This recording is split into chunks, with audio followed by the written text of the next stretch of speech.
السلام عليكم ورحمة الله تعالى وبركاته. أحباب اهتمامات، نقول لكم اليوم عيدكم مبارك، كل عام وانتم بخير وعلى خير إن شاء الله. كما راكم قاعدين تشوفوا اليوم بإذن الله راح نديرو تشكشوكة بالعصبانة تاع العيد، تسمى فرجة ممتعة.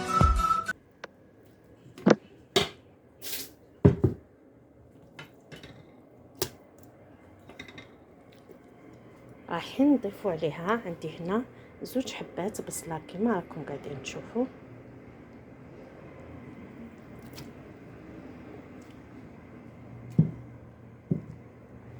عندي التوابل، هنا فلفل كحل، فلفلة حمراء، وعندي كذلك هنا كزبر حب مرحي.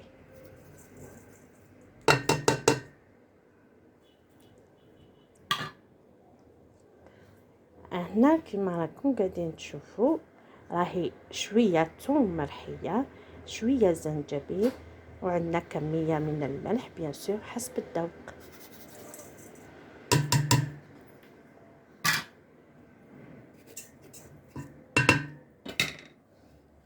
عندي هنا شويه سمن، سي جوست على راس المغرف باش تعطينا النسمه تاع السمن في التشكشوخه تاعنا.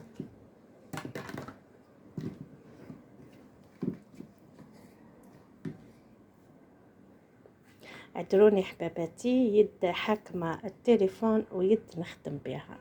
هاي السمن نضيفوه ونشعلو النار على المكونات هادو يتقلاو. نكملوا حبابي لي زانغريديون اللي مازالوا لنا. عندي هنا حبيبه طماطم، يعني حب وريحتها، وهنا زوج مغرفات طماطم مصبره. عندي هنا شويه من الحمص المرحي، عفوا الحمص المرنخ، و زوج حبيبات سناريه وزوج جريوات. هنا كذلك حسب الذوق، يعني اللي ما يحبهمش سي با لابين يضيفهم. كذلك راح نضيف مع العصبانه تاعنا كميه هذه من اللحم.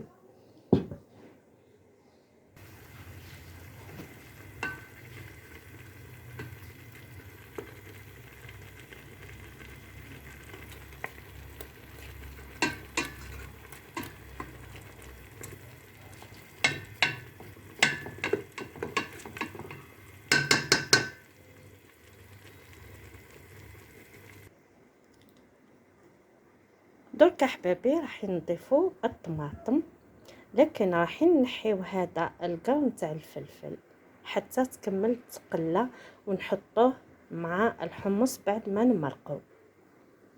اذا هيا نديو الطماطم ونحطوها في البرمه كما راكم تشوفوا حبيباتي. هذه هي البرمه تاعنا، شوفوا كيفاش تقلى على نار هاديه. نضيفوا لها الطماطم تاعنا بالمصبره بالحب.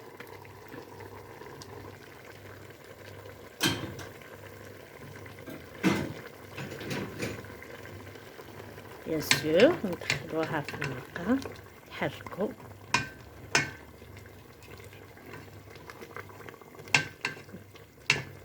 ونخليوها تطلق البنه تاعها وتتقلى مع كل مكونات تاع الدواء تاعنا. قبل ما نخرجوا نقفلوا على البرمه تاعنا، رايحين ننقبوا الكرشه او العصبانه بهذه الطريقه. شوفوا كيف بعد تنفخت، نديروا لها هكا 3 نقيبات ولا 4 باش تساعدها في الطياب.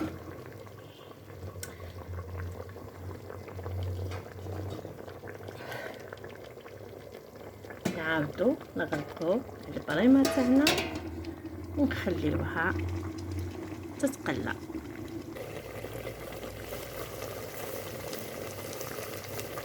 هاي المرقه تاعنا، البرمه تاعنا قاعده تغلي. نضيفوا لها الماء سخون، نغطيو العصبانة تاعنا ونخليوها طيب. تلاحظوا انه بقى لنا الحمص والفلفل الحار والخضره اللي رايحين نضيفوهم مع العصبانه. الوغ بعد ما مرقنا هادو نضيفوهم، حين نضيفو الحمص والحار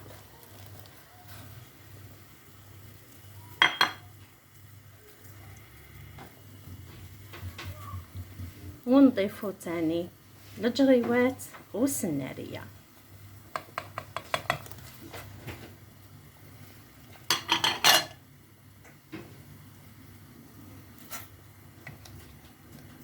شوفوا المرقة ما شاء الله كيفاه راهي حمرا.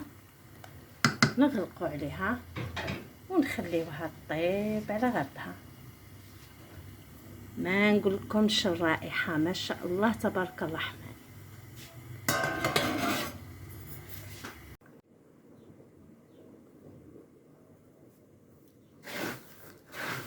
هاي التخيتخه تاعنا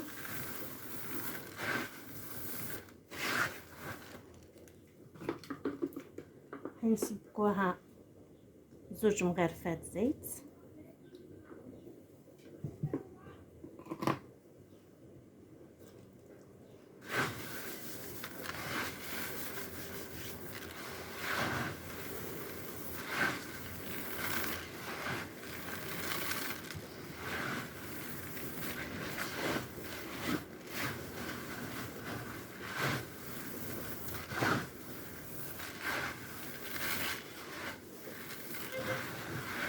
ونحطوها بيان سور تفور. فوق كما تشوفوا هذا هي التخيتخه تاعنا. نلموها في الكسكاس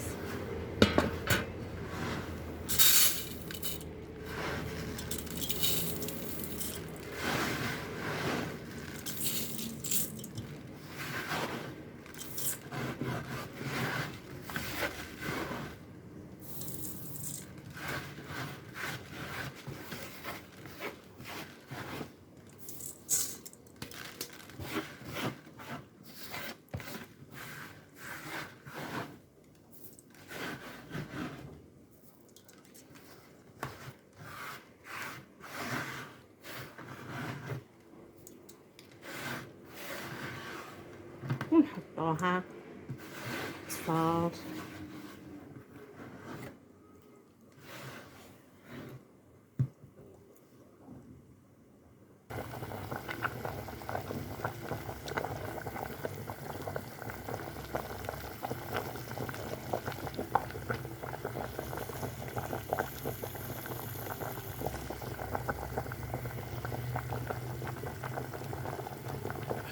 نحطو الكسكاس تاعنا تخيتخه تاعنا صفار. اللي عنده الكسكاس تاعو شويه ما يقفلش ويخلي البخار يخرج يحط القفيله. كاينين درك كانوا بكري يديروا طرف ويدوروه على الكسكاس، لكن درك كاينين يتباعوا تاع سيليكون يديروا منا على البرمه، يديروا منا على البرمه ويخلي الفواره تطلع مع التخيتخه.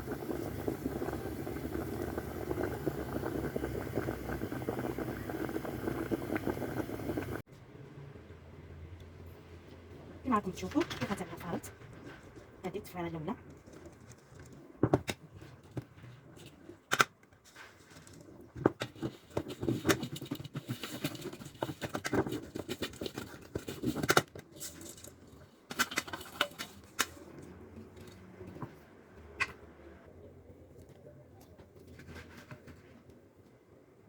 بعدين نشوفوا خواتاتي هاي المرقه تاعنا. شوفوا واش راهي حمراء. هنا راح نضيف لها شويه زبده، شويه زبده باش ما تجيش تكاهل، سي جوست هكذا.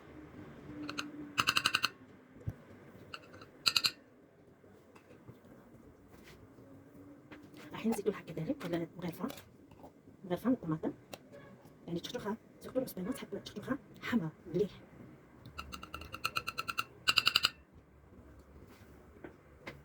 نزيدو كذلك كميه من الملح بعد ما تكونوا طبختوها وحسيتوا بلي ناقصه شويه ملح نضيفوا الكميه حسب الذوق تاعكم. انا هنا ميمتي شويه عندها يعني لاتونسيون باش نشرح لكم سي بور سا ما كنت توجور نقص لها الملح. عدوني سحنا سخون ما قدرتش نهزو ندوبو هذه الطماطم فوالا نحطو كميه ومن بعد نحاول نهزها باش تشوفوا مليح. ندوبو الزبده والطماطم نحركو شفتو خاصنا كل ما تلقاوها تشربت رايحين نزيدو الكميات عندنا.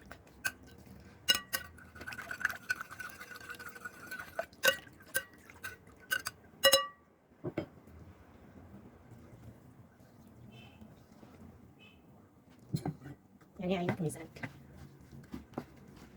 نحاولوا ندخلوها مليح التشخيطه تاعنا يعني ما نخليو حتى بلاصه ما تقيسهاش المرق.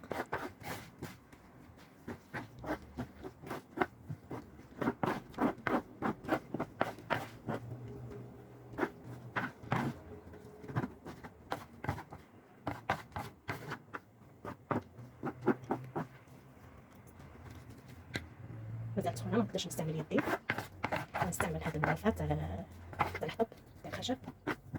كي نلقى كل حبات تاع التفاحه يعني تقاست بالماء نحاول من بعد هكا نشرها باه التفاحه تاعنا تشيح.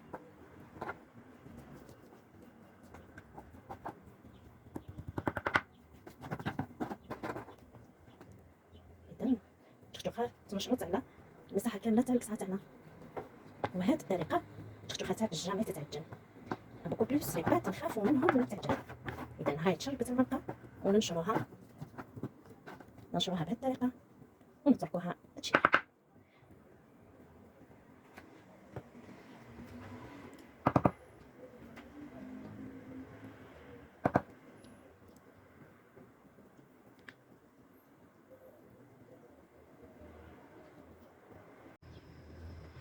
كما تشوفوا حبايبي التشخيط تاعنا ما شاء الله شاحت. العوايد تاع امهاتنا شغل يقولوها انتوما ديروا لنا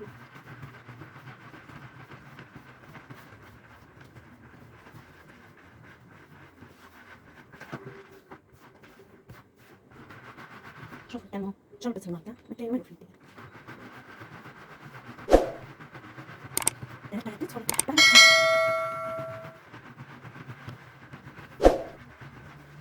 نزيدو بولا 3 فوا.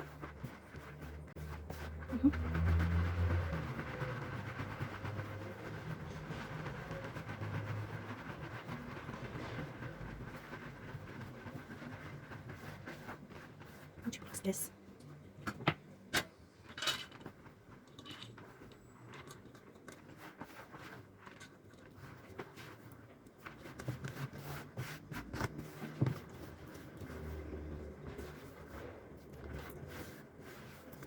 نحطها صفار ولا دوزيام فوا.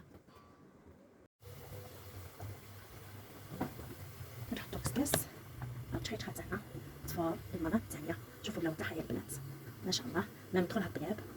الصفيره هذه الثانيه ثم نجمروها ويكون الغدا تاعنا واجد. شوفوا حبيباتي التشخيطه تاعنا فات ثانيه. شوفوا الفواره كيفاش طالعه ما شاء الله. دركا رايحين نجمروها. انا جبت الكوكوط حنجمر في الكوكوط لانها ثقيله نشوف حاجه ثقيله اللي نجمرو فيها لانه الكميه قليله حنجمرها في الكوكوط. هاي التشخيطه حطيناها في الكوكوط ونصبوا عليها المكان نغطيوها كامل.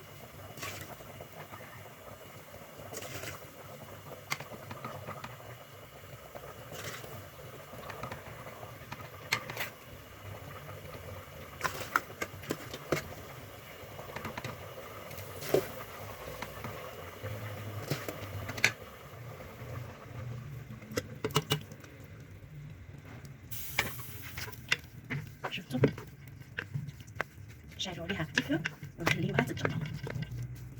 ردي بالك هذه المرحله تتعجنك لانها طايبه نحبوا دوكا المرقه تدخل في التشخيطه تاعنا.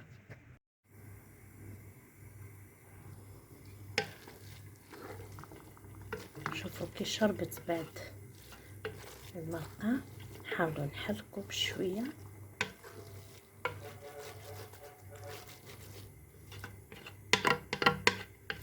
ولا كان لقيتي التخشوخه تاعك شويه يابسه زيدي المرقه حتى تلقيها طرات خلاص.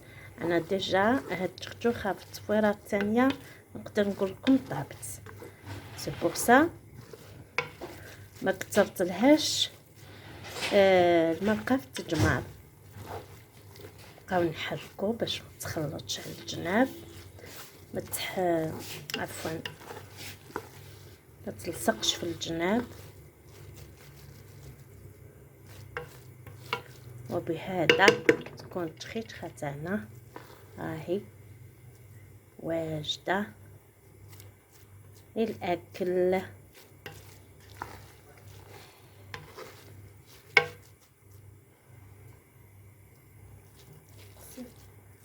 بيان سور ما نزيدوش هنا الزبده لانه العصبانه تاعنا فيها شحمه، اللحم فيها شحمه، ما نزيدوش الزبده والا راح تجينا ميدمه بزاف. حاولوا نقصوا ليدام قد ما نقدروا ونرجعوا دائما للميزان الطبيعي اللي هو عيننا ميزاننا.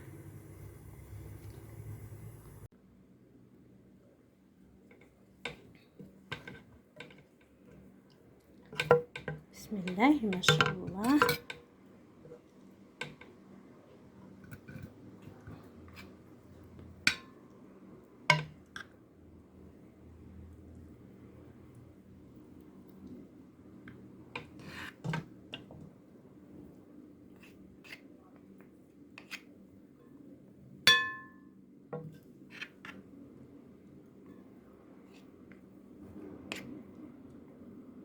شوفوا ما شاء الله كيفاش راهي مفرقه.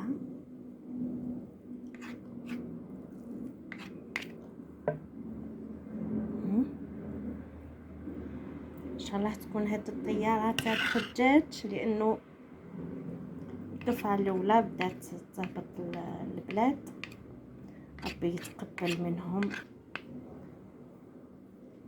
كل المناسك اللي قاموا بها والادعيه يا رب. وكل مشتاق لهذيك البلاصه ان شاء الله يا ربي يوصلها، يا رب يكتبها لنا. وكل ما هو قاعد يشوف فينا ويسمع فينا قولوا امين، اكتبوا لي في التعليقات امين. محتاجه لي جيم تاعكم، محتاجه الاشتراك تاعكم، لانه هذاك الشيء الوحيد هو اللي يزيد يحفزني وما يخلينيش نفشل. كثير من الاحيان نقول سي بون ما بقيتش نزيد نصور الدو، لانه نلقى الاشتراكات قليله، نلقى يعني ما كانش تفاعل منكم، ونرجع يعني لمحبتي لهذا الشيء، نرجع نقعد ونرجع نزيد نصور ان شاء الله يا ربي. هذه المره نشوف منكم عندكم الاقبال اللي تفرحوني به ان شاء الله. امين امين يا رب العالمين. اللحم تاعنا ما شاء الله طابت زبده، وحتى من العصبانه تاعنا نزينوها كل واحد وطريقته في التزيين ما شاء الله.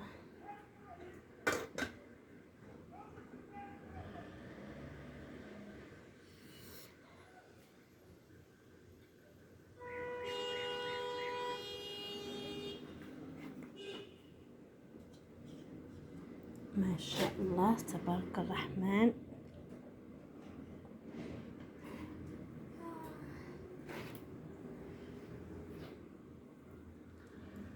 كما راكم قاعدين تشوفوا الجريوات تاعنا تاني طابت زبده. دقيقه نروح نجيب سكينه.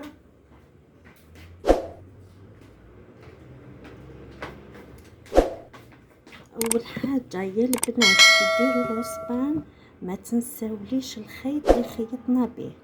كتير من الناس يروحوا يقصوا العصبانة وينساو الخيط.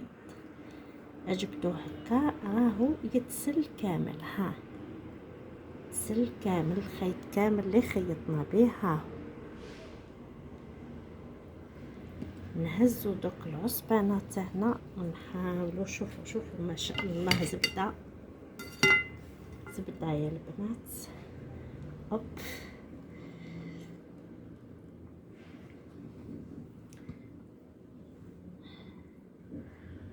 ما نضيفو والو من اللحم لانه احنا لاباس تاعنا هي العصبانة ماشي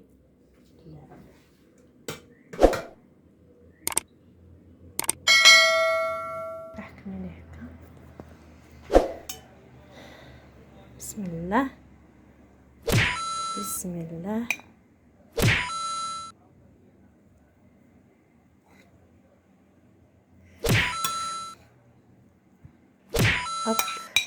أحبابي حبيت نقولكم اليوم إنه هو الأحد 17/7/2023 يعني يوم ظهور نتائج البكالوريا.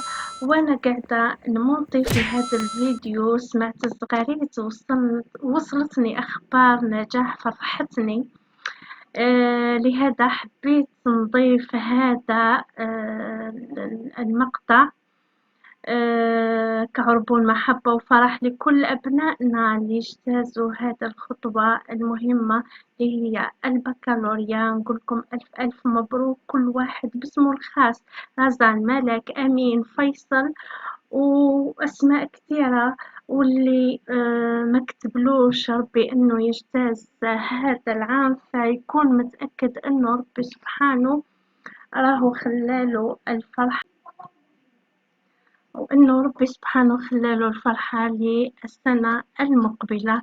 لذلك نقولكم خليكم أو خليها تكون لكم حافز أقوى على الإصرار. و إن شاء الله يا رب يكون لكم كلكم جميعا نصيب من النجاح في كل مجالات الحياة. نقدم لكم هذا الطبق من تختوخة لكم كطبق يعني نجاحكم. إن شاء الله يا ربي دايما نجاح على نجاح من نصيبكم أنتم أحبابي، أحباب اهتمامات وأبنائي الأعزاء. السلام عليكم.